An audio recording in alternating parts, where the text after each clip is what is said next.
नमस्कार। आकाशवाणी से समाचार संध्या के साथ मैं नवीन सक्सेना।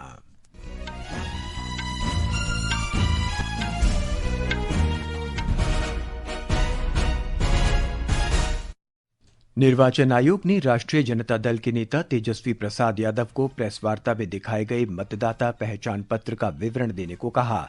आयोग के अनुसार ये पहचान पत्र उसने जारी नहीं किया।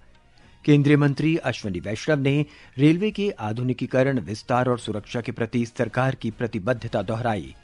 आंध्र प्रदेश के बापटाला जिले में एक ग्रेनाइट खदान में चट्टान गिरने से 6 प्रवासी मजदूरों की मौत। युद्धग्रस्त गाजा में शांति और तत्काल सहायता पहुंचाने के आह्वान के साथ सिडनी, मेलबर्न और केपटाउन में फिलिस्तीनी समर्थक मार्च निकाला गया। रूस का क्रशिनिकोव ज्वालामुखी 600 वर्षों में पहली बार फटा, विमानों के लिए ऑरेंज अलर्ट जारी किया गया। और क्रिकेट में इंग्लैंड ने भारत के खिलाफ एंडरसन तेंदुलकर ट्रॉफी के अंतिम क्रिकेट टेस्ट मैच के चौथे दिन पकड़ मजबूत की।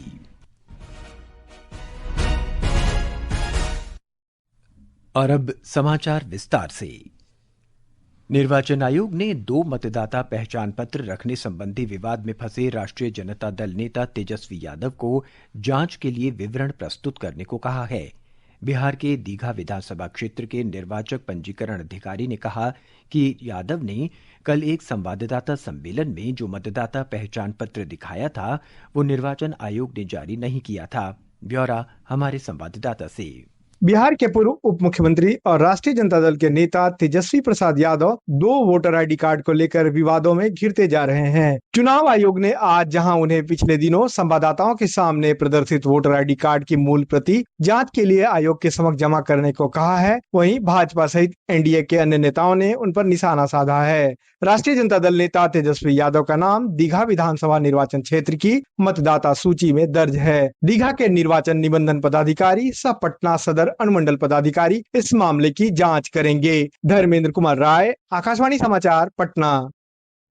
इस बीच भारतीय जनता पार्टी ने आरोप लगाया है कि राष्ट्रीय जनता दल नेता तेजस्वी यादव ने 2 मतदाता पहचान पत्र रखकर अपराध किया है। पार्टी प्रवक्ता संबित पात्रा ने आज नई दिल्ली में संवाददाताओं से बातचीत में सवाल उठाया कि क्या श्री यादव ने निर्वाचन आयोग के सामने गलत तथ्य पेश किए हैं। सर्वोच्च नेता के हैं 2 एपिक कार्ड, तो कार्यकर्ता का हाल क्या होगा? क्या इसीलिए ये एसआईआर से डरते हैं? तो सोचिए, आरजेडी के, कांग्रेस के जो तमाम लोग आदी हो गए थे गुंडागर्दी के आधार पर वोट पाने के और चुनाव जीतने के, क्या इन्होंने ये 2 फर्जी वोटर कार्ड बना करके जो रखा हुआ था, कहीं उनके पूरे खेल पे पानी तो नहीं फिर गया है? केंद्रीय मंत्री अश्विनी वैष्णव ने रेलवे के आधुनिकीकरण, विस्तार और सुरक्षा के प्रति सरकार की प्रतिबद्धता दोहराई है। वो आज गुजरात के भावनगर रेलवे स्टेशन से भावनगर अयोध्या छावनी साप्ताहिक रेलगाड़ी को झंडी दिखाने के बाद बोल रहे थे। इस दौरान श्री वैष्णव ने रीवा से पुणे और जबलपुर से रायपुर के लिए 2 अन्य रेलगाड़ियों को भी वर्चुअल माध्यम से झंडी दिखाई। उन्होंने कहा कि पिछले 11 वर्षों में भारतीय रेलवे में महत्वपूर्ण बदलाव हुए हैं। बड़े विजन के साथ रेलवे में एक बड़ा परिवर्तन हो रहा है। नई पटरियां बन रही है, नई तरह की ट्रेन आ रही है। ट्रेन को साफ रखना, स्टेशन को साफ रखना, नए स्टेशन बनाना, कई तरह के काम हाथ में लिए गए हैं। और आज बहुत खुशी की बात है कि भावनगर से अयोध्या धाम को जोड़ने वाली नई ट्रेन आज चालू हुई है। मध्य प्रदेश में 2 गाड़ियां रवाना हुई है, एक रीवा से पुणे और दूसरी जबलपुर से रायपुर। रेल मंत्री ने कहा कि देश में 1300 रेलवे स्टेशनों का पुनर्विकास विश्व की सबसे बड़ी स्टेशन पुनर्विकास परियोजना है। रेल मंत्री अश्विनी वैष्णव ने महामारी के बाद भारत की बढ़ती आर्थिक मजबूती और तकनीकी प्रगति का उल्लेख करते हुए नागरिकों से विकसित भारत के राष्ट्रीय मिशन में शामिल होने का आग्रह किया है। उन्होंने गुजरात के भावनगर में व्यापारियों, दिग्गज कारोबारियों और नागरिकों के साथ विकसित भारत संवाद को संबोधित करते हुए कहा कि कोविड के बाद जहां वैश्विक अर्थव्यवस्थाओं की विकास दर में गिरावट देखी गई, वहीं भारत दुनिया की चौथी सबसे बड़ी अर्थव्यवस्था के रूप में गर्व से खड़ा है। दीनदयाल बंदरगाह प्राधिकरण ने कांडला बंदरगाह क्षेत्र में भारत का पहला मेक इन इंडिया हरित हाइड्रोजन संयंत्र चालू किया है। बंदरगाह प्राधिकरण ने कहा है कि यह प्रधानमंत्री नरेंद्र मोदी के नेट जीरो विजन की दिशा में एक सशक्त कदम है। श्री मोदी ने एक सोशल मीडिया पोस्ट में कहा कि यह एक सराहनीय प्रयास है जो संधारणीयता को बढ़ावा देता है और नेट जीरो विजन को सशक्त बनाता है। ये समाचार आकाशवाणी से प्रसारित किए जा रहे हैं। ताज़ा समाचार जानने के लिए आप हमारे social media handle x@AIR news Hindi को फॉलो कर सकते हैं। समाचार संध्या में आपका फिर स्वागत है। आंध्र प्रदेश के बापतला जिले के बल्ली कुरवा क्षेत्र में एक ग्रेनाइट खदान में आज हुए एक हादसे में 6 प्रवासी मजदूरों की मृत्यु हो गई और 3 अन्य घायल हो गए। खदान में काम कर रहे मजदूरों पर ग्रेनाइट की एक चट्टान गिर गई। एक रिपोर्ट।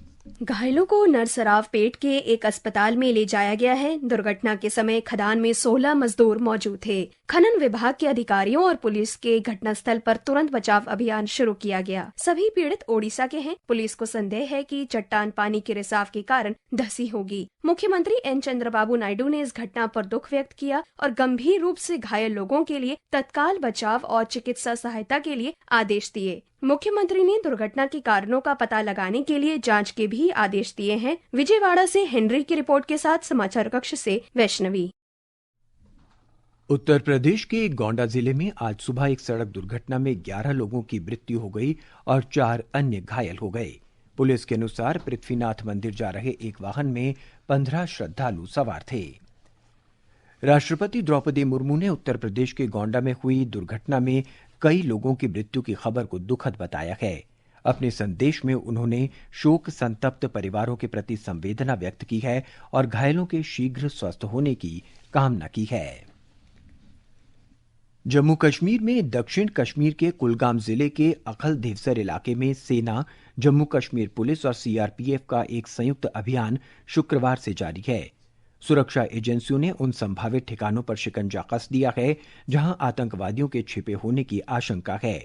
उन्होंने बताया कि अभियान में सहयोग के लिए उच्च तकनीकी वाले निगरानी उपकरण और विशिष्ट अर्धसैनिक बलों को तैनात किया गया है। वरिष्ठ पुलिस और सैन्य अधिकारी जमीनी हालात पर कड़ी नजर रख रहे हैं। गौरतलब है कि अब तक 3 अज्ञात आतंकवादी मारे जा चुके हैं, जबकि एक जवान भी घायल हुआ है। श्री अमरनाथ जी यात्रा आज से बालटाल और पहलगाम दोनों मार्गों से स्थगित कर दी गई। कश्मीर के संभागीय आयुक्त विजय कुमार विधुड़ी ने एक बयान में कहा कि हाल ही में हुई भारी बारिश के कारण बालटाल पहलगाम मार्गों पर मरम्मत और रखरखाव कार्य आवश्यक है। उन्होंने कहा कि मरम्मत कर्मियों और मशीनों की निरंतर तैनाती के कारण प्रशासन यात्रा फिर से शुरू नहीं कर पाएगा। इस वर्ष 3 जुलाई से यात्रा शुरू होने के बाद अब तक 4,14,000 से अधिक यात्रियों ने श्री अमरनाथ जी की पवित्र गुफा के दर्शन किए हैं। दिल्ली पुलिस ने आगामी स्वतंत्रता दिवस समारोह को देखते हुए 16 अगस्त तक के लिए राजधानी में उड़ने वाली वस्तुओं पर पाबंदी लगा दी है। इनमें पैराग्लाइडर, पैरामोटर, हैंग ग्लाइडर, मानव रहित हवाई वाहन और विमान प्रणाली, माइक्रोलाइट विमान, रिमोट चालित विमान और गर्म हवा के गुब्बारे शामिल हैं। गाजा में युद्ध और अकाल के खिलाफ आज दुनिया भर में बड़े पैमाने पर फिलिस्तीन के समर्थन में विरोध प्रदर्शन हुए। सिडनी में हजारों लोगों ने फिलिस्तीन के साथ एकजुटता दिखाते हुए हार्बर ब्रिज पर मार्च किया। मेलबर्न में 25,000 लोग एक रैली में शामिल हुए। ये प्रदर्शन फिलिस्तीन को आधिकारिक मान्यता देने की बढ़ती वैश्विक मांग के बीच हुआ। ये प्रदर्शन ऑस्ट्रेलिया से बाहर भी पहुंच चुका है। दक्षिण अफ्रीका के केपटाउन में मदर्स फॉर गजा आंदोलन की महिलाओं ने गजा में मानवीय संकट की निंदा करते हुए एक मौन विरोध प्रदर्शन किया। इजराइल के साथ युद्ध विराम के बाद ईरान ने अपना हवाई क्षेत्र पूरी तरह से खोल दिया है। देश के नागरिक उड्डयन संगठन ने पुष्टि की है कि घरेलू और अंतर्राष्ट्रीय दोनों उड़ानें सामान्य हो गई हैं। तेहरान पर इजराइल के हवाई हमलों के बाद ईरान ने 13 जून को अपना हवाई क्षेत्र बंद कर दिया था। रूस के कामचटका प्रायद्वीप पर स्थित क्रशिनिकोव ज्वालामुखी में आज 600 वर्षों में पहली बार लावा निकला है। स्थानीय अधिकारियों ने बताया है कि ज्वालामुखी में विस्फोट स्थानीय समय के अनुसार सुबह 2:50 पर हुआ, जिसके कारण राख के बादल समुद्र तल से 4 किलोमीटर ऊपर तक देखे गए।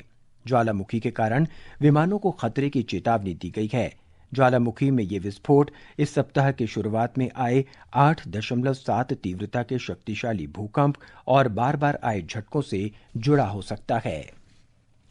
ये समाचार हमारी वेबसाइट www.newsonair.gov.in और हमारे न्यूज ऑन AIR ऐप पर भी उपलब्ध हैं।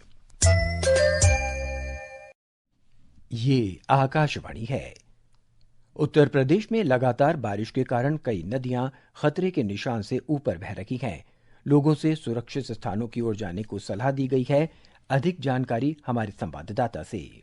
प्रयागराज में गंगा और यमुना दोनों नदियां खतरे के निशान से लगभग 1 मीटर ऊपर बह रही हैं। भदोही के जिलाधिकारी शैलेश कुमार ने बताया कि 22 बाढ़ चौकियों को अलर्ट कर दिया गया है और गोताखोरों व नाविकों को तैनात किया गया है। केंद्रीय स्वास्थ्य एवं परिवार कल्याण राज्य मंत्री अनुप्रिया पटेल ने मिर्जापुर में बाढ़ प्रभावित इलाकों का आज दौरा किया। केंद्रीय राज्य मंत्री ने अधिकारियों को लोगों की हर संभव मदद करने का निर्देश दिया। जो भी सरकार ने व्यवस्थाएं दी हैं, खाने पीने से लेकर महिलाओं पुरुष के रहने की क्या व्यवस्थाएं हैं, हमारी कोशिश है कि जितने भी प्रबंध शासन ने किए हैं हमारे नागरिकों के लिए सारी सुविधाएं आम जनमानस तक पहुंचे। प्रदेश के जल शक्ति मंत्री स्वतंत्र देव सिंह ने औरैया में बाढ़ प्रभावित इलाकों का दौरा किया और स्थिति का जायजा लिया। राज्य में वर्तमान में लगभग 12 जिले बाढ़ से प्रभावित हैं और मुख्यमंत्री योगी आदित्यनाथ ने राहत कार्यों की निगरानी के लिए 11 सदस्यीय मंत्री स्तरीय दल तैनात किया है। मुख्यमंत्री ने डीएम, एसपी और सीएमओ सहित वरिष्ठ अधिकारियों को निर्देश दिया है कि वो जमीनी स्तर पर 24 घंटे निगरानी सुनिश्चित करें। ओम अवस्थी, आकाशवाणी समाचार, लखनऊ।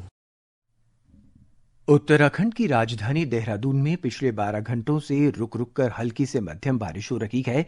वहीं बागेश्वर के ऊंचाई वाले क्षेत्रों में हल्की बारिश हो रही है, जबकि निचले इलाकों में बादल छाए हुए हैं। इस बीच देहरादून स्थित मौसम विज्ञान केंद्र ने अगले 2 दिनों के लिए राज्य के कुछ स्थानों पर मूसलाधार बारिश का ऑरेंज अलर्ट और शेष जिलों में येलो अलर्ट जारी किया है। उधर मौसम विभाग ने केरल में आज 14 में से 7 जिलों में ऑरेंज अलर्ट जारी किया। एक रिपोर्ट। केरल के 7 जिलों के लिए आज और 6 जिलों के लिए कल ऑरेंज अलर्ट जारी किया गया है। शेष सभी जिले आज और कल दोनों दिन के लिए येलो अलर्ट पर हैं। कोझिकोड जिले में नदी की धारा में एक व्यक्ति लापता हो गया है। समुद्र की उथल पुथल के कारण केरल तट पर मछली पकड़ने की गतिविधियों पर प्रतिबंध लगा दिया गया है। कोच्चि धनुषकोडी राष्ट्रीय राजमार्ग के मुन्नार गैप रोड खंड से बुधवार तक रात्रि यात्रा प्रतिबंधित है। सुरक्षा उपाय के रूप में कोल्लम जिले के पहाड़ी क्षेत्रों में पर्यटन गतिविधियों को भी स्थगित कर दिया गया है। तिरुवनंतपुरम से एम स्मिथी की रिपोर्ट के साथ समाचार कक्ष से विनय सक्सेना। आकाशवाणी का समाचार सेवा प्रभाग कल रात 9:30 बजे फोन इन कार्यक्रम पब्लिक स्पीक में साइबर धोखाधड़ी से सुरक्षित रहने के उपायों पर परिचर्चा प्रसारित करेगा। इसमें साइबर अपराध गुरुग्राम के एसीपी प्रियांशु दीवान और साइबर सुरक्षा विशेषज्ञ पवन दुग्गल शामिल होंगे। श्रोता कार्यक्रम के दौरान विशेषज्ञों से साइबर धोखाधड़ी को पहचानने से संबंधित प्रश्न पूछ सकते हैं। प्रश्न पूछने के लिए टेलीफोन नंबर हैं 011-2371-7117 और 011-2331-4444। लंदन के ओवल में भारत और इंग्लैंड के बीच एंडरसन तेंदुलकर ट्रॉफी श्रृंखला के 5वें और अंतिम क्रिकेट टेस्ट मैच के चौथे दिन आज इंग्लैंड ने अपनी दूसरी पारी में चायकाल तक 4 विकेट पर 317 रन बनाए। फिलहाल वर्षा के कारण खेल रुका हुआ है। मैच के तीसरे दिन भारत ने कल अपनी दूसरी पारी में 396 रन बनाकर इंग्लैंड को 374 रन का लक्ष्य दिया था। पंजाब के नामधारी एफसी ने आज कोलकाता के विवेकानंद युवा भारती क्रीड़ांगन में खेले गए डूरंड कप के एक मैच में भारतीय वायुसेना को 4-2 से हरा दिया। हाफ टाइम तक नामधारी एफसी 2-1 से आगे चल रही थी। नामधारी एफसी ग्रुप ए में 2 मैचों में 6 अंकों के साथ शीर्ष पर है। अंत में मुख्य समाचार एक बार फिर। निर्वाचन आयोग ने राष्ट्रीय जनता दल के नेता तेजस्वी प्रसाद यादव को प्रेस वार्ता में दिखाए गए मतदाता पहचान पत्र का विवरण देने को कहा। आयोग के अनुसार यह पहचान पत्र उसने जारी नहीं किया है। केंद्रीय मंत्री अश्विनी वैष्णव ने रेलवे के आधुनिकीकरण, विस्तार और सुरक्षा के प्रति सरकार की प्रतिबद्धता दोहराई। आंध्र प्रदेश के बापटाला जिले में एक ग्रेनाइट खदान में चट्टान गिरने से 6 प्रवासी मजदूरों की मौत। युद्धग्रस्त गाजा में शांति और तत्काल सहायता पहुंचाने के आह्वान के साथ सिडनी, मेलबर्न और केपटाउन में फिलिस्तीनी समर्थक मार्च निकाला गया। रूस का क्रशिनिकोव ज्वालामुखी 600 वर्षों में पहली बार फटा। विमानों के लिए ऑरेंज अलर्ट जारी किया गया। और क्रिकेट में इंग्लैंड ने भारत के खिलाफ एंडरसन तेंदुलकर ट्रॉफी क्रिकेट के अंतिम टेस्ट मैच में चौथे दिन पकड़ मजबूत की। इसके साथ ही समाचार संध्या का ये अंक समाप्त हुआ। नमस्कार।